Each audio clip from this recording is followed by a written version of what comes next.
నమస్తే. Studio 18 news presents AP election express special మాటా ముచ్చట కార్యక్రమానికి స్వాగతం.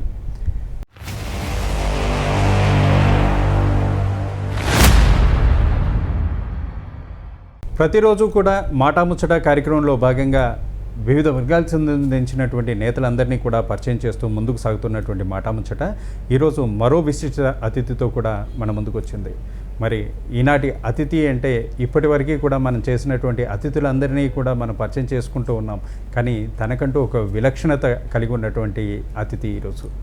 ఎందుకోసం ఈ మాట చెప్తున్నాము అంటే, మహిళలు రాజకీయాల్లో రాణించడం ఎంత తక్కువో, అదేవిధంగా విద్యా సంపన్నత కలిగినటువంటి మహిళలు రాజకీయాల్లో రాణించడం కూడా అంతే తక్కువ.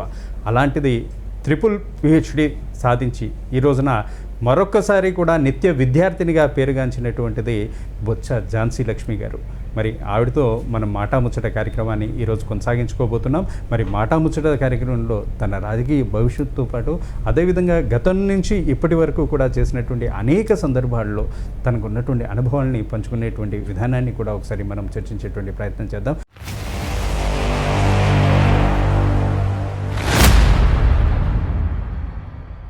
నమస్తే ఝాన్సీ గారు, ఎలా ఉన్నారు? నమస్తే, బాగున్నానండి. సో ఎలా సాగుతోంది ప్రచారం అంతా? బాగుంది. ఎక్కడికి వెళ్ళినా సరే ఈరోజు ప్రజలు చాలా ఆత్మీయంగా ఆదరంగా, ఎందుకంటే ఈరోజు జగన్మోహన్ రెడ్డి గారి పరిపాలన ప్రజారంజకంగా, ప్రజల పాలనతో, ప్రజలకు కావాల్సిన సంక్షేమాలతో, అభివృద్ధితో ఈరోజు వాటిని ప్రజలకు జవాబుదారీతనంగా వెళ్తుంది. అటువంటి ప్రభుత్వం మళ్ళీ ఉండాలి, కావాలి. మా బ్రతుకులు మళ్ళీ ఇవాళ సుఖ సంతోషాలతో ఉన్నాయి, మా జీవన ప్రమాణాలు పెంచాయంటే జగన్మోహన్ రెడ్డి గారు ఉండాలని చెప్పిస్తని ఎక్కడికి వెళ్ళినా వారు ఈవేళ విశేష ఆదరణ, బ్రహ్మరథం పడుతున్నారు. సో ముఖ్యంగా కూడా రాజమహేంద్రవరంలో పుట్టినటువంటి మీరు అక్కడి నుంచి ఇవాళ ఉత్తరాంధ్ర వరకు, అంటే మొత్తంగా చూసుకుంటే యావత్ ఆంధ్రప్రదేశ్ రాష్ట్రానికి సుపరిచితమైనటువంటి మీ పేరు. అంటే చిన్నప్పటి నుంచి విద్యాభ్యాసం నుంచి ఇప్పటి వరకు అసలు మీ జీవిత విశేషాలు ఏంటి? నాన్నగారు పోలీస్ ఆఫీసర్గా ఉండడం, మరి నేను పుట్టే టైంలోని ఆ సమయంలోని నాన్నగారు రాజమండ్రిలో పనిచేయటం, ఆ తర్వాత పెరగడం అంతా కూడా నేను విశాఖపట్నం మా కన్నవారు ఉన్నది పుట్టినూరు. బాల్యం అంతా నేను ఇక్కడే చదువుకున్నాను, నా విద్యాభ్యాసం. అట్లాగే నా యూనివర్సిటీ స్టడీస్ కూడా ఇక్కడ పోస్ట్ గ్రాడ్యుయేషను, PhDలు ఆంధ్ర యూనివర్సిటీలోనే చేయడం జరిగింది. దాని తర్వాత నాకున్న ఏదైతే ఈ ప్రాంతంలో ఉన్నప్పుడు చిన్నతనంలోనే చదువుకునేటప్పుడు ఇక్కడున్న ఇండస్ట్రీస్, స్టీల్ ప్లాంట్ అనుకోండి, BHP అనుకోనియండి, షిప్ యార్డ్ అనుకోనియండి, పోర్ట్, అవి హాలిడేస్లోని వాటిని చూడడానికి వెళ్ళి దాని గురించి మనకి రాయమనేవారు. అలాగే అసైన్మెంట్స్ ఇచ్చేవారు. ఆ విధంగా చూసుకొని విశాఖపట్నం తాలూకా గొప్పతనం, ఇక్కడున్న naval Coast guard, eastern naval Coast guard, దానికి సంబంధించిన విశిష్టత, ఆ టైంలోనే బంగ్లాదేశ్ వార్ లాంటిది రావటం, ఎంత భద్రతగా ఉంది ఇక్కడ అనే అలర్ట్ ఉండి ఇది ప్రొటెక్ట్ చేసిన దేశాన్ని అనేది తెలుసుకోవటం, ఇట్లాంటివన్నీ చిన్నతనంలోనే ఇవన్నీ తెలుసుకుని విశాఖపట్నం మీద ఒక విశిష్టమైన ప్రాంతం అనేది ముద్ర పడిపోయింది. దాన్ని ఈరోజు ఎక్కడిక ఏది చూసినా ఉత్తరాంధ్రలోనే కీలకమైనది విశాఖపట్నం. అన్ని వనరులు ఉన్నప్పుడు కూడా ఇంకా వెనుకబాటుతనంతో ఉన్నాం. దీన్ని ప్రత్యేకించి తీసుకురావాల్సిన, దృష్టి పెట్టేవాళ్ళు ఖచ్చితంగా ఉండాలి. దాన్ని ఎదిగే స్థాయికి తీసుకురావాలనేది మాత్రం, ఉత్తరాంధ్ర వెనుకబాటుతనం పోవాలంటే విశాఖపట్నం అభివృద్ధి కావాలనుకొని అటువంటిది మనసులోని బలంగా నాటుకుంది. సో ముఖ్యంగా కూడా అంటే మహిళల యొక్క పాత్ర రాజకీయాల్లో చాలా తక్కువ అయినప్పటికీ కూడా ఇవాళ విద్యావంతులైనటువంటి మహిళల సంఖ్య కూడా అతి తక్కువగా ఉంటుంది. దాంట్లో నిత్య విద్యార్థినిగా ఇప్పుడు కూడా మరోసారి MPhil చేస్తున్నటువంటి మీకు ముందుగా అభినందన తెలియజేస్తూ, అసలు MPhil చేయాలనేటువంటి ఆలోచన ఎందుకు వచ్చింది? దాన్ని ఇంకా ఎందుకు అలా కొనసాగిస్తూ ఉన్నారు? ఎడ్యుకేషన్ అంటే నాకు ఫ్యాషనేట్, చిన్నతనం నుంచి చదువుకోవాలన్న ఆసక్తి ఎక్కువ. అయితే ఉన్న దాంట్లోనే నాకు సత్యనారాయణ గారు, నాకు మేనత్త గారు అబ్బాయి, వివాహం అయిన తర్వాత మళ్ళీ పిల్లల తర్వాత కొంత గ్యాప్ ఇవ్వటం, బ్రదర్స్ అందరూ బాగా చదువుకొని వారు కూడా కుటుంబం అంతా బాగా ఎడ్యుకేట్ అయ్యి ఉండడం, మధ్యవారి ఫ్యామిలీ అంటే, అటువంటి సమయంలో నేను ఇంకా నాకు ఏదైతే డిఫరెంట్గా ఉన్న రొటీన్ లైఫ్లో డిఫరెంట్గా ఉండాలంటే కొంచెం ఆధ్యాత్మికంగా ఒకవైపు, అలాగే చదవడం అంటే ఆసక్తి ఉండేదాన్ని కూడా ఉండడం, దానివల్ల కొంత చేంజింగ్ మళ్ళీ మనం రీఎనర్జీతో ఇవాళ ఉండటం, తెలియని సబ్జెక్టు నేర్చుకోవటం, ఇంకా రాజకీయాల్లోని రావటం అనేదా ఈరోజు ఏదైతే రిజర్వేషన్ అంటూ ఇచ్చారో రిజర్వేషన్ 33% రిజర్వేషన్ లోకల్ బాడీలో రావటాన్ని నేను హౌస్ మేకర్గా ఉండేదాన్ని వీళ్ళ పొలిటికల్ ఫీల్డ్లో కూడా రావడం, మహాత్మా గాంధీ గారి కళలు కూడా విద్యావంతురాలు రాజకీయాల్లోకి వస్తే సమాజం మరింత ప్రౌఢ వెళ్తుంది అంటే ఆ కమిట్మెంట్ ఉంటుంది అనేది మహిళకు ఒక అవకాశం ఇస్తాయనే దాన్ని. అది 33% రిజర్వేషన్ లోకల్ బాడీస్లో ఇవ్వబట్టి అయింది. ఈరోజు 50% రిజర్వేషన్ ఎక్కడ చూసినా మహిళలు ఇవాళ చక్కగా ఎడ్యుకేటెడ్ వాళ్ళు ఇవాళ అందరూ కూడా అందిపుచ్చుకొని రావటం జరుగుతూ ఉంది. ఖచ్చితంగా ఇవన్నీ రానున్న రోజుల్లో మరింత సమాజాన్ని చైతన్యవంతం చేయడంతో పాటు ఒక సమిష్టి బాధ్యత ఈరోజు తీసుకొని వెళ్ళి చేయడానికి మహిళలు కూడా దాని జెండర్ జస్టిస్ కదా ఆ విధంగానే ముందుకు వెళ్తుంది అనేది జరుగుతూ ఉందనేది నా భావన. ఇక ముఖ్యంగా కూడా చూసుకుంటే గత దశాబ్దపు రాజకీయాన్ని మీరు చూసినటువంటి అనుభవం, అదేవిధంగా ఇప్పుడు న్యూ జనరేషన్ రాజకీయాన్ని కూడా చూస్తున్నారు. అంటే దాదాపు 60 ఏళ్ల వయసులో మీరు చూడాల్సినటువంటి రాజకీయం అంతా చూసినటువంటి మీ అనుభవంలో గత రాజకీయానికి ఇప్పుడు ప్రస్తుతం ఉన్నటువంటి రాజకీయానికి మధ్యన ఉన్నటువంటి తేడా ఏంటి? పొలిటికల్గా ఏ పార్టీ తీసుకున్నా ఆ పార్టీ తీసుకునే వాటిని ఎథిక్స్తో కూడుకుని ఉండాల్సిన ఒక డిసిప్లిన్ అంటూ ఉండాల్సి ఉంది. పార్లమెంట్ అనుకోండి, అది పెద్దల బడి అంటారు. బడిలో మనం ఏ విధంగా శ్రద్ధగా పాఠాలు నేర్చుకున్నామో అంత డిసిప్లిన్తోని, రెస్పాన్సిబిలిటీస్తోని, ఎథిక్స్తోని ఈరోజు వెళ్ళాల్సిన అవసరం కూడా ఉంది. పార్లమెంటు పరిస్థితి కానీ అసెంబ్లీ పరిస్థితి కానీ దాన్ని ఆ విధంగా తీసుకొని అటువంటి దాంతో వెళ్తే ఇష్యూస్ మీద వెళ్ళాలి, ప్రజలకు అవసరమైన దాని మీద ఇవాళ తీసుకురావాలి, అలాంటివి ఎనాక్ట్ చేసుకోవాలి, అలాంటివి రావాలి. కానీ unnecessary waste of the time అనేదాన్ని కల్పించుకొని వెళ్ళటం అనేది ప్రజా దుర్వినియోగం అవుతుంది. కాబట్టి అటువంటిది కాకుండా దాన్ని ఇంకా అందరూ సమిష్టిగా బాధ్యతగా వెళ్ళాల్సిన అవసరం ఉంది.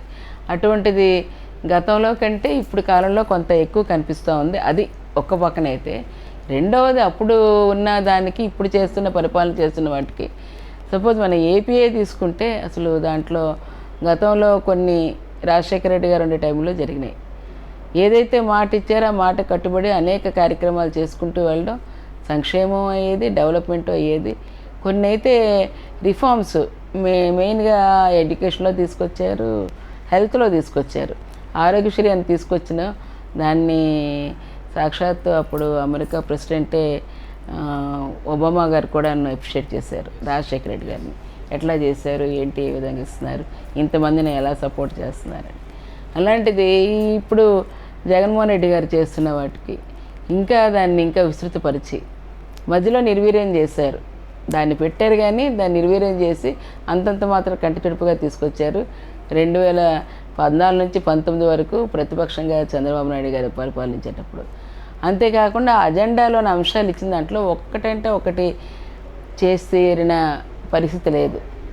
ఏదో ఇంటికి ఒక ఉద్యోగం అన్నారు, లేకపోతే ఆడపిల్లలు పుడితే 25,000 తల్లి అకౌంట్లో వేస్తామన్నారు, లేకపోతే రుణమాఫీ అన్నారు, రైతుల రుణమాఫీ అన్నారు, మహిళలు లోన్ రుణమాఫీ అన్నారు. ఇట్లాంటివన్నీ ఏవైతే ఇచ్చారో ఉచిత విద్యుత్ కూడా మేము కూడా చేస్తామన్నారు. ఇలాంటివన్నీ చెప్పి అజెండాలో ఒక్క అంశం అంటే ఒక్క అంశాన్ని కూడా టచ్ చేయకుండా దాన్ని పక్కన పెట్టారు. 666 అంశాలు ఇచ్చారు. ఈరోజు అలా కాదు. ఏదైతే పాదయాత్రలో వెళ్ళి ప్రజల కష్టాలు తెలుసుకున్నారో, ఏదైతే రియల్ నీడ్ ఉందో, పేదవారికి కావాల్సింది ఏది ఇస్తే ఈరోజు వాళ్ళు జీవన ప్రమాణాలు పెరుగుతాయో అటువంటి దాన్ని తీసుకొని ఈరోజు ఆ అజెండాగా ఆ పార్టీలో పెట్టి మ్యాక్సిమం 100%లో 90% ఇవాళ చేయగలిగారు. రెండోసారి నిన్న మళ్ళీ మేనిఫెస్టో రిలీజ్ చేశారు. దాంట్లో ఖచ్చితంగా ఇవాళ నవరత్నాల్లోని విశాఖపట్నం కూడా అడ్మినిస్ట్రేటివ్ క్యాపిటల్, పరిపాలనా రాజధానిగా తీసుకురావడం కూడా ఒక అంశంగా తీసుకొచ్చారు. అంటే ఆ కమిట్మెంట్ అది పెట్టారంటే వీళ్ళు చేసి తీరుతారని లెక్క. ఏదైతే చేసి తీరుతారని మాట ఇచ్చారంటే ఈవేళ విశాఖ పరిపాలనా రాజధానిగా తీసుకొస్తే కనెక్టివిటీ పెరుగుతుంది, ఇండస్ట్రీస్ వస్తాయి, ఎంప్లాయ్మెంట్ క్రియేట్ అవుతుంది, రెవెన్యూ క్రియేట్ అవుతుంది, టూరిజం డెవలప్ అవుతుంది. ఇక్కడ ఉన్న ప్రాంత అభివృద్ధితో పాటు ప్రజల తాలూకా జీవన ప్రమాణాలు పెరుగుతాయి. భావితరానికి ఒక మంచి భవిష్యత్తు ఇచ్చే పాతగా ఈరోజు తప్పనిసరిగా ఇది నిలబడడంతో పాటు ది బెస్ట్ ఏషియాలోనే fastest growing city after Mumbai తర్వాత అనే దాన్ని ఈరోజు విశాఖపట్నం వెళ్తుంది. అట్లాంటి దాన్ని ఈరోజు తీసుకోవడానికి అనుగుణంగా ఈరోజు కార్యక్రమాలన్నీ నడుపుకుంటూ వెళ్తున్న పరిస్థితులు ఉన్నాయి. ఇవన్నీ ఒకసారి ఆలోచన చేయాల్సిన అవసరం ఉందైతే నేను అట్లాంటి వారికి ప్రజలు కూడా గత పరిపాలనకి ఇప్పుడు పరిపాలనకి ఏదైతే చెప్పారో చెప్పిన మాట చేసి చూపించి దాన్ని తూచా తప్పకుండా ప్రజలకి వీళ్ళ చేరువగా ఉన్న ప్రభుత్వంగా ఈ ప్రభుత్వం ఉంది. ఏదైతే చెప్పారో దాన్ని కార్యకర్తలకి అనునాయులకి ఇచ్చి జన్మభూమి కమిటీల ద్వారా అవినీతిమయంగా చేసిన పరిపాలన అది. ఈవేళ ప్రజల ముందే పాలన నీతివంతంగా నేరుగా డైరెక్ట్ బెనిఫిట్ ట్రాన్స్ఫర్ ద్వారా ఈరోజు ఇచ్చి ఈరోజు నీతివంతమైన పాలన చేస్తున్నది ఈ ప్రభుత్వం. బొబ్బిలి, విజయనగరం వీటన్నిటినీ కూడా చూసినటువంటి మీరు, గతంలో 2 సార్లు ఎంపీగా చేసినటువంటి మీరు ఇవాళ పుట్టినింటికి మరోసారి వచ్చినటువంటి సందర్భం. మరి విశాఖ ప్రజలు దాన్ని ఏ విధంగా తీసుకుంటున్నారో అసలు మీ ఫీలింగ్ ఏంటి? అసలు విజయనగరం ఏర్పడటం 79లో ఏర్పడింది. అంతకుముందు విజయనగరం కూడా విశాఖపట్నంలోని మెజారిటీ పార్ట్ విశాఖపట్నందే, కొంత శ్రీకాకుళం యాడ్ అయింది. సో అసలు యాక్చువల్లీ ఇదంతా కలిపి విశాఖపట్నంకు ఉన్నదే. ఈరోజు ఏర్పడిన తర్వాత దాన్ని ఇప్పుడు విజయనగరం కింద మనం తీసుకున్నాం. అయినప్పటికీ మీరన్న మాటకే నేను వెట్టినింటికి వెళ్ళాను. వెట్టినింటిలో కూడా ఈరోజు నాకు కాన్స్టిట్యున్సీ విశాఖపట్నం సంబంధించి కాన్స్టిట్యున్సీ ఉంది. ఆ రోజు నేను బొబ్బిల్లో చేసినప్పుడు కూడా నా కన్నవారు కాన్స్టిట్యున్సీ ఇక్కడ విశాఖపట్నం కూడా నాకు ఉంది. సో ఆ విధంగా పుట్టినింటికి మెట్టినింటికి సర్వీస్ చేసే భాగ్యం నాకు గతంలోనే వచ్చింది. దాని ద్వారా నేను ఇక్కడ డిఆర్సీలకు వచ్చేదాన్ని, డీడీఆర్సీలకు వచ్చేదాన్ని, జిల్లా పరిషత్ మీటింగ్లకు వచ్చేదాన్ని, ఇక్కడ ఉన్న ఇష్యూస్ ఏంటో తెలుసుకొని ఏదైతే కేంద్ర టెరిటరీ ఉందో వాటిలో సంబంధించిన ఏ సమస్యనైనా వదలకుండా పార్లమెంట్లో రేస్ చేసి ఇక్కడ వాటికి ఖచ్చితంగా సొల్యూషన్ అయ్యే విధంగా నేను పనిచేసేదాన్ని. ఉత్తరాంధ్రయే మా లక్ష్యం. అది శ్రీకాకుళం అని, ఇటు విశాఖపట్నం అని. అందులో ప్రధానంగా ఈరోజు విశాఖపట్నం అనేది heart of the Uttarandhra. Heart of the Uttarandhra అనేటువంటి ఒక మాట వచ్చింది కాబట్టి ఉత్తరాంధ్ర రాజకీయాలన్నీ కూడా బొత్స కుటుంబం శాసిస్తుంది అనేటువంటి మాట ప్రబలంగా వినబడుతున్నటువంటి ఈ సందర్భంలో మీ కామెంట్ ఏంటి? బొత్స అంటే సర్వీస్లో ఒక భరోసా. బొత్స అంటే భరోసా అంటే సర్వీస్లో మేము పదవులకు దూరం ఉన్నా సర్వీస్కి ఎప్పుడు దూరం లేము. 24 గంటలు ప్రజలతో మమేకమై అర్ధరాత్రైన అప్రాత్రైన కష్టం ఉందంటే ఆ కష్టానికి డెఫినెట్గా ఏంటనేది వాళ్ళకి క్లియర్ చేయడానికే చూస్తాం. ఒకటి.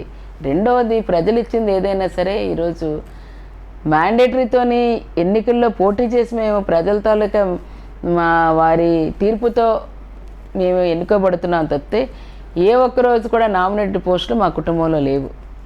ఆ రోజు నుంచి ఈ రోజు వరకు కూడా ఎప్పుడు కూడా ప్రజా తీర్పుతోనే వీళ్ళు కావాలంటేనే మేము వచ్చి సర్వీస్ చేస్తున్నాం. సో శాసించేది కాదు, వారితో పాటు ఉండి ఈవేళ కుటుంబాన్ని వాళ్ళతో పాటు కలిసి పనిచేస్తున్నాం కాబట్టి, ఆ సర్వీస్ చేస్తున్నాం కాబట్టి ఈరోజు వత్స కుటుంబం కావాలని చెప్పిస్తున్నది. దానికి తోడు ఇవాళ ముఖ్యమంత్రి గారు చేస్తున్న అనేక కార్యక్రమాలు కూడా మా పార్టీకి ఆ రోజు కానీ ఈ రోజు కానీ గెలుపుబాటుగా వెళ్తున్నాయి. మీ పైన స్థానికురాలు కాదు అనేటువంటిది ఒక భావంతో ప్రచారం అనేటువంటిది కొనసాగిస్తున్నారు ప్రతిపక్ష నేతలు. మరి దానిపైన మీరేమంటారు? అనుకోనియండి, అసలు వాళ్ళు ఎక్కడి నుంచి వచ్చారు, ఎక్కడ పుట్టారు, ఎక్కడ చదివారు. ఇంకా నేనైతే నా చైల్డ్హుడ్ అంతా నేను ఇక్కడే పెరిగాను, ఇక్కడే చదువుకున్నాను, ఇక్కడ మున్సిపల్ స్కూల్స్లో చదువుకున్నాను, ఇక్కడే గవర్నమెంట్ స్కూల్స్లో చదువుకొని నా పిల్లలు కూడా ఇక్కడే చదువుకున్నారు, వాళ్ళు ఇక్కడే పుట్టారు. నేను ఇప్పుడు కూడా నా ఎడ్యుకేషన్ ఆంధ్ర యూనివర్సిటీలోనే చేసుకున్నది. నేను ఇక్కడ మీకు ముందే చెప్పాను, అప్పటికి ఇది విశాఖపట్నంలోనే ఉంది, విజయనగరం ఏమి అక్కడ దూరంగా వెళ్ళిపోలేదు. సో అప్పుడు ఇక్కడ సర్వీస్ చేస్తుండేదాన్ని. ఈరోజు కూడా మళ్ళీ అక్కడ ఎస్కోట్ వచ్చిందంటే మళ్ళీ విజయనగరంలో కూడా విశాఖపట్నం సంబంధించే ఉంది, దానికి కూడా చేయడానికి. ఇలాగా ఎక్కడి నుంచో ఇప్పుడు ఎవరినండి ఎక్కడున్నా సరే మన స్టడీస్ బట్టి కూడా మనం ఎక్కడ ఏదని చెప్తున్నా నిర్ణయిస్తున్నారు. కంటిన్యూగా ఒక 3 years మనం ఒక దగ్గర చదివినా, 5 years చదివినా అది నెగిటివ్ కింద తీసుకుంటున్నారు. అవునా కదా? మరి అటువంటి దాన్ని అప్పుడు నా చిన్నతనం అంతా చదువు అంతా ఇక్కడే అయినప్పుడు నేను ఇక్కడ విశాఖ వాసన అవుతానా లేకపోతే విదేశీ వాసన అవుతానా? ఒకసారి విదేశాల్లో నేను వెళ్ళి చదువుకోలేదు. మాకున్న ఆక్స్ఫర్డ్ యూనివర్సిటీ మా ఆంధ్ర యూనివర్సిటీ, మాకు ఆక్స్ఫర్డ్ యూనివర్సిటీ. మేము ఎక్కడో ఆక్స్ఫర్డ్ యూనివర్సిటీలోని బయట ఎక్కడో పుట్టి పెరిగి వచ్చిన వాళ్ళం కాదు. 24 గంటలు ప్రజలతో మమేకమై పని చేసుకుని వచ్చిన వాళ్ళం, ప్రజల మనుషులుగా ఉన్నవాళ్ళం. ప్రజల కోసమే మేము ఉన్నవాళ్ళం. ఎందుకంటే మాకు ఒక అవకాశం, ఒక ఇది ఇచ్చారు, ఒక బాధ్యత ఇచ్చారంటే కేవలం రాజకీయంగా అని కాకుండా ఒక సమాజంలోని ఒక బాధ్యతగా, ఒక సామాజిక బాధ్యతగా ఈరోజు వాళ్ళకి ఏదన్నా సరే చేసే కార్యక్రమంలోని ఎప్పుడు మా కుటుంబం ఉంటుంది. నేనే కాదు, బొత్స కుటుంబంలో ప్రతి ఒక్కరు, మాది ఉమ్మడి కుటుంబం, ఎవరిని కలిపినా మీరు ఆ సేవా దృక్పథంతోనే పనిచేస్తారు. ఇవాళ 3 పార్టీలు జతకట్టి కూటమిగా వస్తున్నటువంటి సందర్భం, అసలు కూటమి పైన మీకున్నటువంటి అభిప్రాయం ఏంటి? ఓటమికి భయం వేసి కూటమితో జత కట్టారు వాళ్ళు. ఈరోజు నిజంగా వాళ్ళకి దమ్ము ధైర్యం ఉంటే చేసిన పని పలానాది చేసామని చెప్పుకోవడానికి లేదు. ఇచ్చిన అవకాశానికి గతంలో ఇచ్చినది విశాఖపట్నాన్ని మరింత నిర్వీర్యం చేసి పడేశారు తప్పితే దీంట్లోనూ ఒక్కడంటే ఒకటి ఈ ప్రాంతం కానీ రాష్ట్రంలో కానీ పలానాది చేసామని చెప్పుకోవడానికి లేదు. అదే మీరు ఈరోజు ఏ కుటుంబానైనా కదపండి, ఏదో ఒకటి ఇవాళ మా పిల్లలు చదివించేమో, మా ఒకరికి ఇవాళ సర్జరీ అయ్యి మా ఇంటి ఆయన బతికాడనో, లేకపోతే ఇంకొకరు నాకు ఇల్లు వచ్చిందనో, లేకపోతే నాకు పెన్షన్ వచ్చిందనో, నా ఒక కుర్రోడు ఇవాళ కాలేజీలో చదువుకుంటున్నాడనో, లేకపోతే నాకు ఇవాళ 0 ఇంట్రెస్ట్తో రుణాలు వచ్చానో, లేకపోతే రైతు భరోసాలో నాకు ఈ అవకాశం వచ్చిందనో, లేకపోతే భూమి వచ్చిందనో, ప్రతి ఒక్కరు మీరు ఎవరిని కదపండి ఇవాళ చెప్పిన వాళ్ళే. ఏ కుటుంబానికి మీరు వెళ్ళండి, యావరేజ్ ప్రతి ఇంటికి కూడా 1,50,000 నుంచి 3 లక్షలు తక్కువ లేకుండా ఈరోజు వచ్చాయి సగటున. మరి అలాంటి ఇది మరి గతంలోనే మరి ఇంతకన్నా 22% అప్పులు, ఈరోజు 11%. అంటే వాళ్ళ కామెంట్ కూడా అదే కదా, రాష్ట్రం అప్పుల పాలైందనేటువంటి. అప్పుల పాలైందని వాళ్ళు అప్పులు చేసి ఏదైతే 22% ప్రతి సంవత్సరం తీసుకొని అప్పుల శాతం దాన్ని ప్రజల మీదే రుద్ది ఆ డబ్బంతా కూడా కార్యకర్తలకి ఆ నాయకులు పంచుకోవడానికి దాచుకోవడానికి సరిపోయేది. ఈరోజు అది కాదు, ప్రజలకు ఏది కావాలో తెలుసుకొని సంక్షేమాన్ని ఈవేళ వారికి నేరుగా తీసుకెళ్ళి అందించి నీతివంతమైన పాలనగా డైరెక్ట్ వాళ్ళకే బెనిఫిషరీకే ఇచ్చి ఈరోజు చేస్తున్నది, ప్రజల వద్దకే పాలన తీసుకెళ్తున్నది వీళ్ళు జగన్మోహన్ రెడ్డి గారి పరిపాలన. ఈరోజు కేవలం 11% మాత్రమే ఈరోజు అప్పులు తీసుకున్నది. ఆ తీసుకునే దాంట్లో సంక్షేమం డెవలప్మెంట్ కూడా జరుగుతుంది. దాంతోపాటు ఈవేళ నాడు నేడులో స్కూల్స్ అండి, అప్పుడు చెట్ల కింద స్కూళ్ళు ఎప్పుడు పడిపోతాయో, ఎక్కడికి ఎవరు యాక్సిడెంట్ అవుతుందో, వర్షం వచ్చినా ఎండ వచ్చినా దాంతోనే ఇబ్బంది పడే పరిస్థితులు. ఈరోజు అదే దాంట్లో తీసుకుంటే కార్పొరేట్ స్కూల్ కూడా ఎందుకు పనికి రాకుండా ఇవాళ నాడు నేడులో తీసుకొచ్చినవి.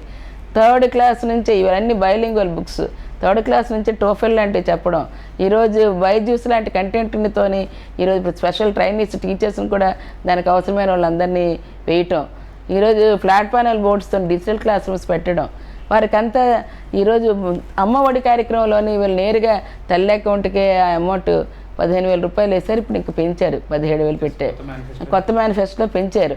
ఇంకా ఇలాంటివన్నీ చూసుకోవడంతో పాటు ఎవరైతే వీళ్ళ కాలేజ్కి వెళ్తున్నారో వాళ్ళకు కూడాను ఈరోజు స్కాలర్షిప్స్ ఇవ్వటం, దాంతో విద్యా దీవెన, వసతి దీవెన లాంటివి ఇవ్వటం, దాంతోపాటు ఇంక విదేశీ చదువుతామన్నా చదివించడం, ఇలాంటివన్నీ కూడా ఖచ్చితంగా ఇవన్నీ కూడాను ఈ ఒక రిఫార్మ్స్ అనేవి తీసుకొచ్చి ఎడ్యుకేషనే వీళ్ళు ప్రధానంగా పెట్టుబడిని పెట్టి ఈవేళ పిల్లల తాలూకా వాళ్ళ కాళ్ళ మీద నిలబడే స్థాయికి ఈరోజు తీసుకొచ్చినప్పుడే ఈ రాష్ట్రానికి, ఆ కుటుంబానికి అభివృద్ధి, రాష్ట్రానికి అభివృద్ధి. అటువంటి స్థాయికి తీసుకెళ్లాలనే ఆలోచనే ఈరోజు ముఖ్యమంత్రి గారు చేస్తున్నవి. మరి ఎందుకండి వారు అప్పులు తీసుకుని అవి ఎందుకంటే చేయలేకపోయారు? ఈరోజు అప్పులు తీసుకుని అవి చేయలేక, అలాంటి చేతకాక, ఈరోజు చేసి చూడలేక అమ్మ మేము ఓడిపోతామని భయంతో వాళ్ళు కూటమితో జతకట్టే ఈవేళ ఏదైతే ఆ రోజు రాష్ట్ర విభజనకు ప్రధానంగా ఓటేశారో ఆ బీజేపీ పార్టీతోనే వెలకట్టాయి. ఇవాళ ఏదైతే ఆత్మ బలిదానంతో స్టీల్ ప్లాంట్ తీసుకొచ్చి ఉక్కు నగరంగా ఉన్న విశాఖపట్నాన్ని ఆంధ్రుల హక్కు విశాఖ ఉక్కు అని చెప్పిస్తాను నినాదం ఉన్న అటువంటి ఉక్కు ఫ్యాక్టరీని ఇవాళ ప్రైవేటైజ్ చేయడానికి దశల వారీగా స్టెప్ మదర్ ట్రీట్మెంట్తో ఇవాళ కావాల్సిన క్యాప్టివ్ కోల్ మైన్స్ ఇవ్వకుండా ఇవాళ ఎండగడుతున్నాయి. మరి ఇటువంటి దానితో జతకట్టిన వాళ్ళు రేపు ఏ న్యాయం చేస్తారు? దమ్ము ధైర్యం ఉంటే చెప్పమనండి, నేను స్టీల్ ప్లాంట్ ప్రైవేటీకరణ చేయట్లేదు, మేము అందరూ రిజర్వేషన్ చేసి ఇచ్చేసామని ఎన్నికలకు వెళ్ళమనండి.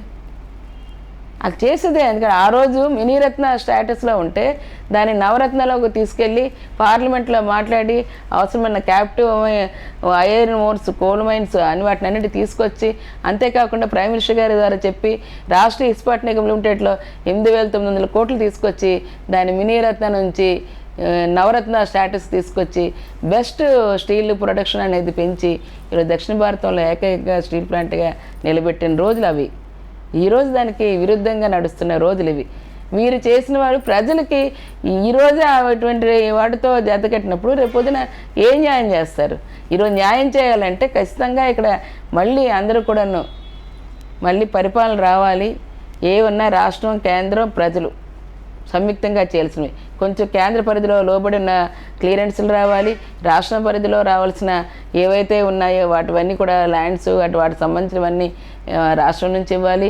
ప్రజలు పీపీడీ మోడ్లో కూడా ఎవరు వస్తే వాటిని కూడా ఇవాళ తీసుకొని చేస్తే ఈవేళ విషన్ విశాఖ అనేది 1,00,000 కోట్లతో వెళ్ళేదాన్ని ఈరోజు ఖచ్చితంగా మా ముఖ్యమంత్రి గారు మొన్ననే దాన్ని కూడా రిలీజ్ చేశారు. దానికి అవసరమైనవి కూడా ఈరోజు అవసరమైన రహదారులు కానీ, 6 లేన్ రోడ్స్ కానీ, ఫ్లైఓవర్స్ కానీ, అదే 4 పోర్ట్లు కానీ, 10 ఫిషింగ్ హార్బర్స్ కానీ, ఇవాళ 17 మెడికల్ కాలేజీలు కానీ, ఇప్పటికే 5 మెడికల్ కాలేజ్ స్టార్ట్ అయ్యి ఇంకొక 7 రెడీగా ఉన్నాయి. నెక్స్ట్ ఫేజ్లో మిగిలిన రావడానికి సిద్ధంగా ఉన్నాయి. యూనివర్సిటీస్, ఈరోజు యూనివర్సిటీస్ గురజాడ వచ్చింది. ట్రైబల్ యూనివర్సిటీకి కావాల్సిన దాన్ని సెంట్రల్ ట్రైబల్ యూనివర్సిటీకి అవసరమైన వాటికి ఇవ్వటం జరిగింది. అక్కడే అలా చూసుకుంటే ఈఎస్ఐ హాస్పిటల్ అటు తీసుకొచ్చి పెట్టారు, వందపడకల హాస్పిటల్. వీటన్నిటికి కావాల్సినవి కూడా నా హయాంలో ఉన్నప్పుడు వచ్చినవి రాష్ట్ర ప్రభుత్వం దానికి కావాల్సిన సైట్ అంతా ఇచ్చి క్లియరెన్స్ చేసి ఇవాళ ఇవ్వబట్టే చేయగలిగారు. ఎందుకంటే మరి అవన్నీ ఒక్కటంటే ఒకటి ఇవాళ మచ్చి తునక్కైనా ఇవాళ చేసి పట్టే పరిస్థితి లేదు. ఇంటర్నేషనల్ ఎయిర్పోర్ట్ హడావిడిగా ఎలక్షన్లు ఉన్నాయనేది ఒక సిమెంట్ బస్తా వేసి ప్లేక్ వేసి మేము చేసామని చెప్పుకుంటే కాదు, ఆ నిర్వాసితులందరికీ అవసరమైనవన్నీ కూడా తీర్చి ఇవాళ రాష్ట్ర ప్రభుత్వం దానికి అవసరమైనంత డబ్బు రిలీజ్ చేసి వారందరికీ ఇచ్చి ఈరోజు ఎంత ల్యాండ్ అవసరమో అంత ల్యాండ్ మాత్రమే తీసుకొని ఇంటర్నేషనల్ ఎయిర్పోర్ట్కి ఈరోజు శరవేగంతో రెడీ అవుతుంది. ఇవాళ కావాల్సినవి అవి మీకు ఇటు ఎయిర్వేస్ ఉన్నాయి, అలాగే సీవేస్ ఉన్నాయి, పోర్ట్స్ డెవలప్ అవుతున్నాయి, అలాగే రోడ్వేస్ ఇవాళ 6 లేన్ రోడ్స్ కూడా ఇక్కడ నుంచి వయా కడప, బెంగళూరు వరకుతో పాటు ఇక్కడ మనకి ఏదైతే కావాలో పోర్టు నుంచి ఎయిర్పోర్ట్, ఇంటర్నేషనల్ ఎయిర్పోర్ట్ వరకు వయా భీమిలి 6 లేన్ రోడ్స్. అంతేకాకుండా ఇంకో 12 రోడ్స్ కూడా కనెక్టివిటీ అటు పెందుర్తి నుంచి వీటి నుంచి కానీ ఏదంటే మనకి ఈరోజు ఫ్రైట్ కారిడార్గా ఇవన్నీ తీసుకురావాల్సినవి ఉన్నాయి.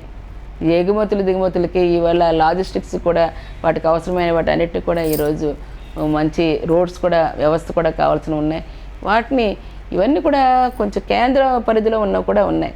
వీళ్ళ కేంద్రం కూడా బాధ్యతగా వీటన్నిటి మీద కూడా ప్రత్యేక దృష్టి సారించి దీనికి సంబంధించినవన్నీ కూడా ఇక్కడ ఇవ్వాల్సిన అవసరం ఉన్నాయి.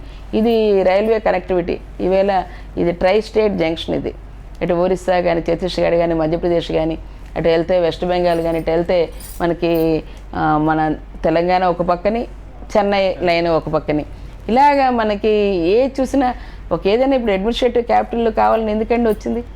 అడ్మినిస్ట్రేటివ్ క్యాపిటల్ వస్తే ఇవన్నీ కూడా ఉంటేనే కదా, ఈ కనెక్టివిటీ ఉంటేనే మనకి ఈరోజు ఇంటర్నేషనల్ వారి నుంచి కూడా ఈరోజు ఇండస్ట్రీస్ రావడానికి గ్లోబల్ ఇన్వెస్టర్స్ కూడా వాళ్ళు ముందుకు వస్తారు. గ్లోబల్ మార్కెట్ అంతా ఒక దగ్గరికి వచ్చేస్తుంది, తప్పకుండా ఉంటుంది. ముంబైని ఆదాయం తీసుకొచ్చారు. ఈరోజు మనం కూడా ఇవాళ ఫైనాన్షియల్ గ్రోత్ హబ్ సిటీగా ఇవాళ నీతి ఆయోగ్ లాంటి దాంట్లోనే ప్రకటించి విశాఖపట్నానికి ఇచ్చారు. ఏదైతే ఫైనాన్షియల్ రాజధానిగా ముంబై ఇచ్చారో, ఏదైతే ఇవాళ వారణాసిని ఆధ్యాత్మిక కేంద్రంగా ఇచ్చారో, ఈరోజు ఏదైతే సూరత్ డైమండ్స్కి మరి ఇవాళ పట్టణంగా ఇచ్చారో, మన విశాఖపట్నాన్ని కూడా ఈరోజు భారతదేశంలో దక్షిణ భారతంలో ఏకైక ఉన్న నగరంగా విశాఖపట్నం ఇచ్చారంటే ఇంత డెవలప్మెంట్ చేసుకొని ఇవన్నీ వెళ్ళబట్టే కదా ఈరోజు వాళ్ళు అప్పులు చేశారంటున్నారు. ఒక్కటేంటో ఒక్కటి తీసుకొచ్చి ఒక్కటైనా మనకి తీసుకొచ్చి పెట్టారు. ఈజ్ ఆఫ్ డూయింగ్లో ప్రతి సంవత్సరం కూడా వరుసగా 3 సంవత్సరాల నుంచి ఈరోజు మనకి భారతదేశంలో నెంబర్ 1గా నిలబడుతుంది విశాఖపట్నం. ఎంత ఎఫర్ట్స్ పెడితే ఇవన్నీ వస్తాయి. ఇవి నిన్న మొన్ననే మరి మీరు చూశారు పిఎం ఎక్సలెన్సీలోని ఈరోజు ఎడ్యుకేషన్లోని మరి ఇంత రిఫార్మ్స్ తీసుకొచ్చారు కాబట్టి దీనికి ఎడ్యుకేషన్లో కూడా ఈరోజు ప్రైమ్ మినిస్టర్ ఎక్సలెన్స్లోనే ఇచ్చారు. ఇక ముఖ్యంగా కూడా చూసుకుంటే మీరు విశాఖ స్టీల్ ప్లాంట్కి సంబంధించినటువంటి ఒక సమస్యను లేవనెత్తారు కాబట్టి గతంలో మీరు లోక్సభలో మాట్లాడుతూ కూడా ఒక ప్రతిపాదన చేశారు. స్వయం ఉత్పత్తిని సాధించుకొని విశాఖ స్టీల్ ప్లాంట్ పరిరక్షణ చేసుకోవాల్సినటువంటి బాధ్యత మంది. సో దాని ద్వారా ఉత్పత్తిని పెంచుకొని దాన్ని కాపాడుకుందాం అనేటువంటి ఒక ప్రతిపాదన చేస్తున్నారు. మరి అది ఎందుకు ఇంప్లిమెంటేషన్ కాలేదు?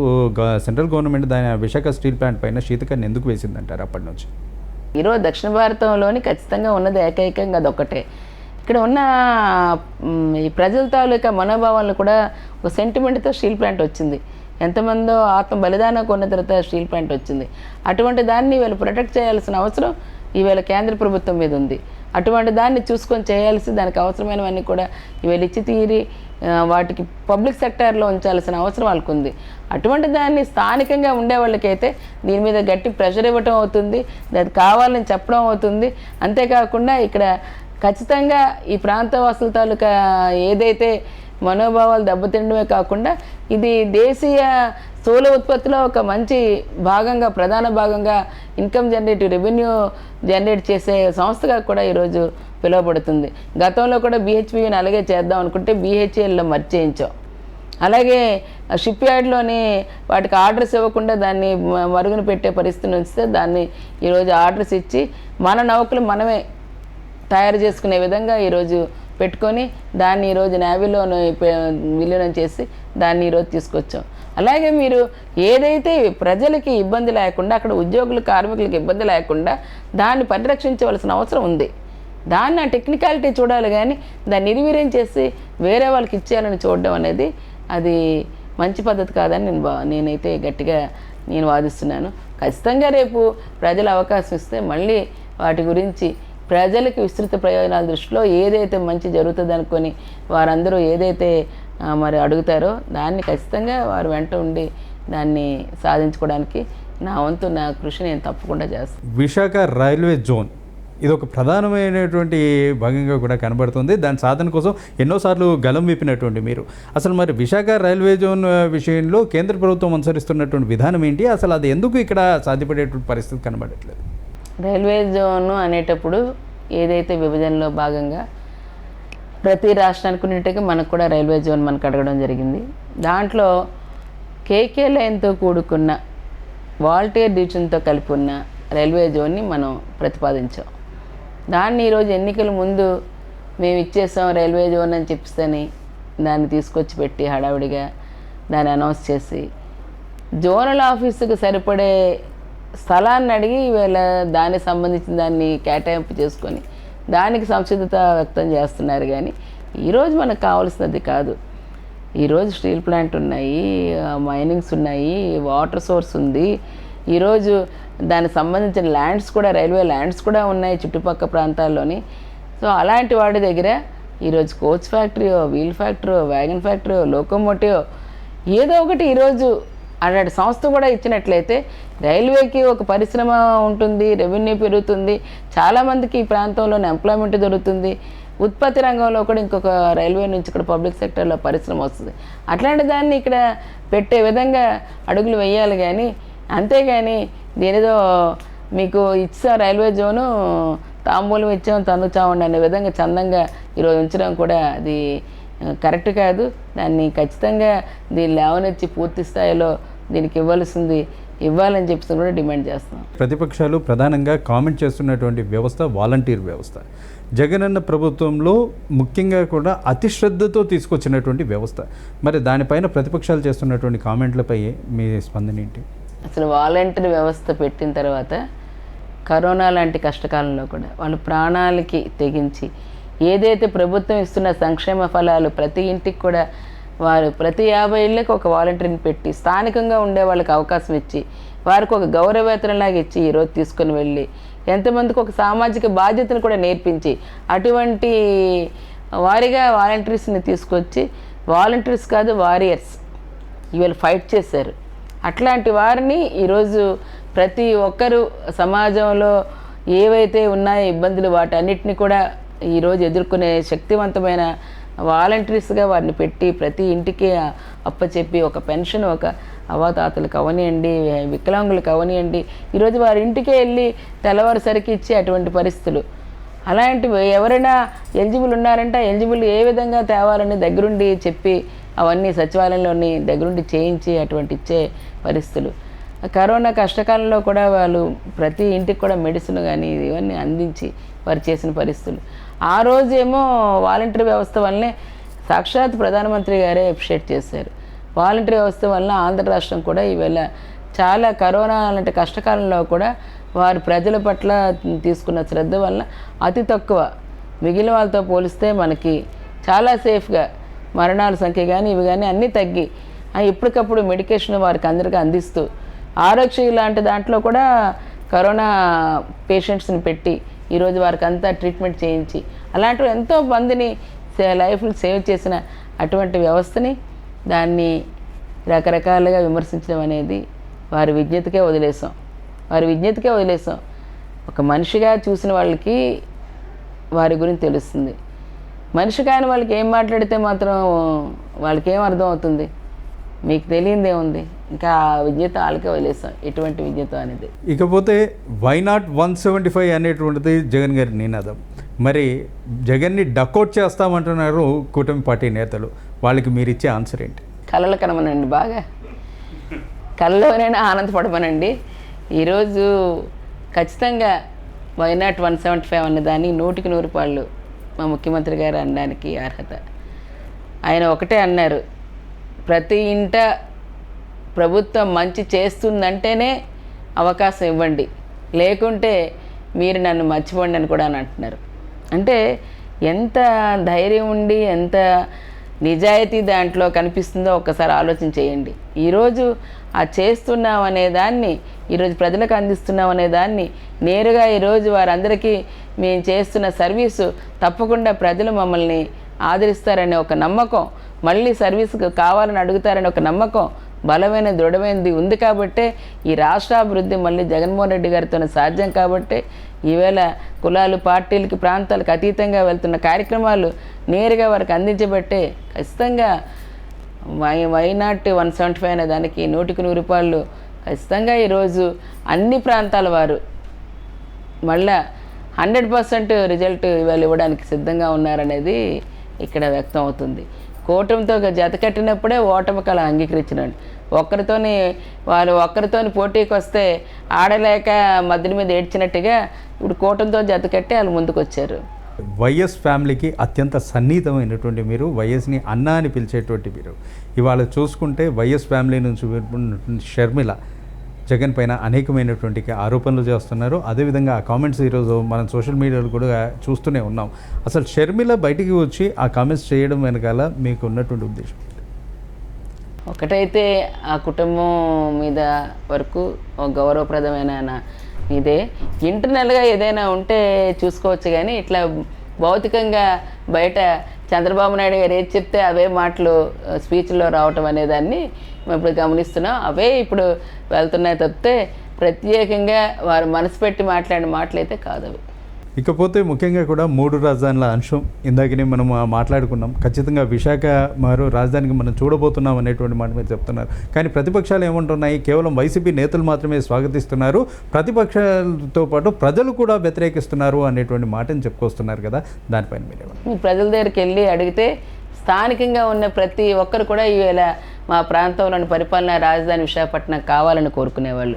ఎక్కడి నుంచో ఈవేళ కాంట్రాక్ట్లకని వచ్చి ఇక్కడ సెటిల్ అయిన వాళ్ళకైతే వాళ్ళు బిజినెస్లు ఎక్కడ ఇది అయిపోతాయని, ఎక్కడ మీ ఈ ప్రాంతం అభివృద్ధి అయితే మళ్ళీ మేము మరుగున పడిపోతామని భయం పట్టుకోవచ్చు. కానీ ఇక్కడ ఉండే ప్రతి ఒక్కరికి కూడా మా ప్రాంతం మాది బాగుపడాలి, మా పిల్లల భవిష్యత్తు బాగుండాలని ఆలోచించేవాళ్ళు. ఇంకొకటి కూడా చూడండి, ఈరోజు డివిజన్ అయ్యి 2 ఎందుకు అయ్యాయి? అది డీసెంట్రలైజేషన్ పవర్స్ అనేది కానీ అలాగే డెవలప్మెంట్ అనేది కానీ ఎక్కడైతే జరుగుతుందో శ్రీకృష్ణ కమిషన్ కూడా రికమెండ్ చేసింది. ఇట్లాంటి కాన్ఫ్లిక్ట్లు రావు, ఖచ్చితంగా అన్ని ప్రాంతాలు కూడా సమానంగా ఇవాళ తీసుకుని అభివృద్ధి దిశలో వెళ్ళాలి. అందుకే న్యాయ రాజధానిగా కర్నూలు ఇచ్చారు, శాసన రాజధానిగా అమరావతిని ఉంచారు, పరిపాలనా రాజధానిగా ఈరోజు విశాఖపట్నాన్ని తీసుకొచ్చారు. విశాఖపట్నాన్ని కూడా ఈరోజు అన్ని విధాలుగా అవకాశం ఉండి భౌగోళికంగా ఉన్న అవకాశాలు ఉన్న వాటికి అన్నిటికీ ఇది పరిపాలనా రాజధానికి 100కి 100% ఇది ఎలిజిబుల్ అయింది. ఖచ్చితంగా ఈ ప్రాంతం అభివృద్ధి అయితే ఈవేళ ఈ రాష్ట్రానికే కాదు ఈ దేశానికి ఒక ఐకాన్గా ఈ రాష్ట్రం నిలబడుతుంది. ఖచ్చితంగా అటువంటి దిశగా ఈరోజు పరిపాలనా రాజధాని కావాలని ప్రతి ఒక్కరు కూడా ఇక్కడ కోరుతున్నారు. మీ చుట్టూ ఉన్నటువంటి 7 నియోజకవర్గాలు ఇవాళ ఎంపీ స్థానంలో మీరు నిలబడి వెళ్తున్నటువంటి ఈ సందర్భంలో అక్కడ ప్రజల నుంచి వస్తున్నటువంటి స్పందన ఏంటి? రేపు ప్రొద్దున వైసీపీ ప్రభుత్వం నిలబడుతుంది అనేటువంటి వాదన అక్కడ వినపడుతుందా లేదా?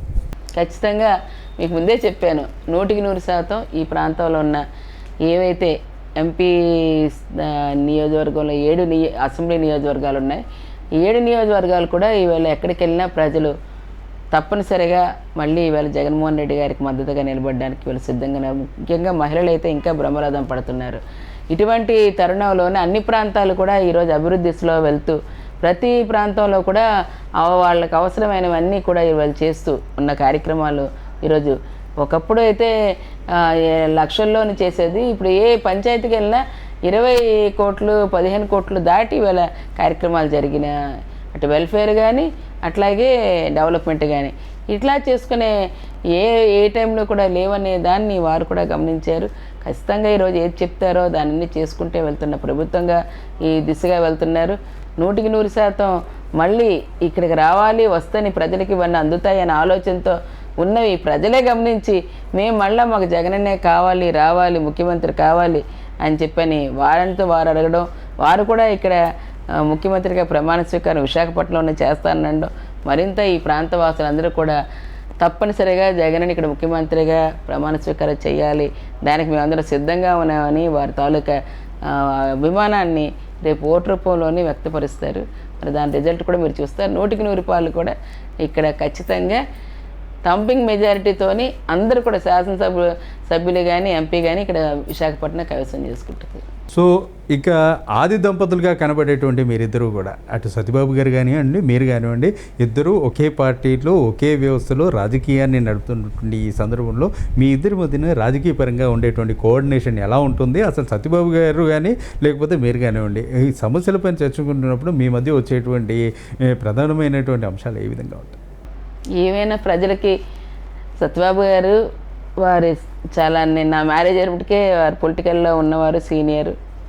ఏదన్నా సరే తెలియకపోతే నేను కూడా తెలుసుకోవడం, సత్యబాబు గారిగా తెలుసుకోవడం, నా హస్బెండ్గా కాకుండా ఒక రాజకీయంలో వారు కూడా పరిజ్ఞానం ఉన్నవారుగా, పెద్దవారుగా వారిది సంప్రదించి తెలియని వాటిని తీర్చుకోవడం. అంతేకాదు నా టైంలో సాంబశివరాజు గారు పెద్దలు ఉండేవారు, వారి దగ్గర కూడా మాట్లాడి తెలుసుకునేదాన్ని. అలాగే ఏదైనా ఉంటే నాకు అవి కొన్ని సమస్యలు ఏ విధంగా పరిష్కరించుకోవాలో తెలియకపోతే తప్పకుండా వారి సహాయ సహకారాలు, ఆయన జిల్లా మంత్రిగా కూడా వారు ఉండడం, వారి సహాయ సహకారాలు తీసుకుని వెళ్ళేదాన్ని. ఇప్పుడు రేపు రానున్న అలాగే వారే కాదు ఇతరత్ర మా ముఖ్యమంత్రి గారి దగ్గర మేము ఏదైనా ఉన్న మా ఇది, అలాగే రాజ్యసభ సభ్యులు ఉన్న వారి గురించి అడగడం, అలాంటివి తెలుసుకోవడం తప్పులేదు. అలాంటి డైరెక్షన్స్ ఏమైనా చెప్పాల్సి ఉంటే చెప్తారు. లేదు ఏదైనా గ్రీవెన్స్ ఉందో అది కాదు ఇదని నోట్స్లో పెట్టినా దాని గురించి కూడా ఆలోచించేసి ఏదైనా ఉంటే దాన్ని కూడా పరిష్కరించే దిశగా వెళ్తారు. సమన్వయంతోనే వెళ్తాం తప్పకుండా. ఆ విధంగా ప్రజలకు ఎక్కడ ఇబ్బంది లేకుండా పరిష్కరించే దిశలో ఒకరికొకరు ఏదైనా అవసరం ఉంటే మెజారిటీ నేను సత్యనారాయణ గారి దగ్గర నుంచి నేను నేర్చుకున్నాను. వారి గైడెన్స్తో పాటు పెద్దల గైడెన్స్, అలాగని నన్ను ఆయన చేతిలో పెట్టుకోలేదు. నీ గవర్నెన్స్ నువ్వు ఎలా చేస్తావు, నువ్వు చెయ్యని నాకు ఫ్రీ హ్యాండ్ ఇచ్చేవారు. కాబట్టి నేను కూడా ప్రజలతో మమేకమై పరిష్కరించుకొని వెళ్ళగలదు. సో బయట ఉండే సత్యబాబు గారు ఇంట్లో కూడా అదే విధంగా ఉంటారు. ఖచ్చితంగా ఎవరైనా ఒకటే, అంటే ఫ్రెండ్ అయినా, వైఫ్ అయినా, సన్ అయినా, డాటర్ అయినా, ఎవరైనా ఏదైనా చెప్పాలంటే నిర్మమాటంగా ఇది కరెక్టు, ఇది రాంగు, దీని విధంగా వెళ్ళాలి అని మాత్రం నిజం నిర్భయంగా నిక్కచ్చిగా చేయాల్సిన మాత్రం చెప్తారు. ఇక రానున్న రోజుల్లో బొత్స కుటుంబం నుంచి రాజకీయ వారసులు రానున్నారా? ఈరోజు నేను వస్తానని అనుకున్నానా, అయితే రిజర్వేషన్ వచ్చాను. సమయం వచ్చి అదిలో మా అధినేత మాకు ఆ రోజు రాజశేఖర రెడ్డి గారు నువ్వు నిలబడమ్మా అంటే నిలబడ్డాను. ఈరోజు జగన్మోహన్ రెడ్డి గారు మా ముఖ్యమంత్రి గారు నువ్వు విశాఖపట్నం నిలబడమ్మా అంటే ఈరోజు కూడా వారు ఏది చెప్తే ఆ పార్టీని శిరసా వహించడం, ప్రజలు సర్వీస్ చేయడం, ఈ విధంగా చేయమంటే చేయడం. ఖచ్చితంగా మా కుటుంబం ఎప్పుడు కూడా మా నాయకులకి వెన్నుదన్నుగానే ఉంటుంది.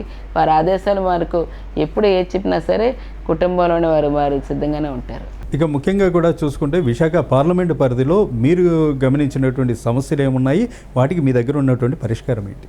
ఈరోజు విశాఖ ప్రగతి లక్ష్యంగా వెళ్ళటం, అందులోని విశాఖ మీద ప్రత్యేక దృష్టి ఏదైతే 1,00,000 కోట్లతో అన్నది దాని మీద ప్రత్యేక దృష్టి పెట్టినప్పుడే ఇక్కడ ఐటీ సర్జ్ లాంటిది కానీ, అలాగే ఈరోజు ఇండస్ట్రీస్ రావటం కానీ, అయితే ఎంఎస్ఎంఈలోని వీళ్ళ చిన్న మధ్య తరహా పరిశ్రమలు రావటం కానీ, అనేకమైన వాటితో పాటు పోర్ట్లు, కాలేజెస్ ఇట్లాంటివన్నీతో రావటం కానీ, వీటన్నిటిని ప్రధానంగా దృష్టి సారించినప్పుడు అవసరమైన కనెక్టివిటీస్ కానీ, ఇంకా రావాల్సింది యుఐడిఎస్ఎంటీలోని ఈ విశాఖపట్నం అర్బన్ సంబంధించింది కాబట్టి దీనికి సంబంధించిన ప్రత్యేక నిధులు తీసుకొచ్చి ఇప్పటికే బీచ్ క్లీనింగ్ అది ప్రాజెక్ట్ కింద చేయడం మొదలుపెట్టారు. దాన్ని ఇంకా విస్తారంగా దాన్ని చేయాల్సి కాలుష్యంతో పాటు ప్రొటెక్షన్ వాల్ లాంటి గట్టా చేస్తే మత్స్య వారికి కూడా వారి అసెట్స్ బోట్స్ కానీ నెట్స్ కానీ కొట్టుకొని వెళ్ళిపోయే పరిస్థితి కాకుండా, అలాగే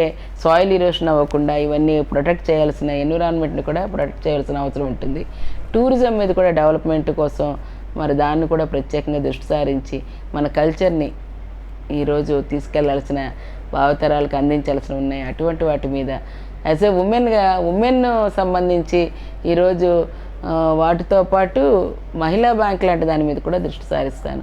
వారి ద్వారా కూడా వెళ్ళేటట్టుగా మన ముఖ్యమంత్రి గారి దృష్టికి తీసుకెళ్ళి అటువంటి దాని మీద కూడా దృష్టి సారించి మరింత సాధికార దిశగా తీసుకెళ్ళడానికి ఒక మహిళగా నేను తప్పకుండా విశాఖ ఆడపడుచుగా విశాఖపట్నం సమిష్టిగా అందరం కలిసికట్టుగా ఇది సమర్థవంతంగా పూర్తి స్థాయిలో అభివృద్ధి చెందడమే, ఉత్తరాంధ్ర వెనుకబాటు తరిమి కొట్టడమే జయంగా పనిచేస్తాను.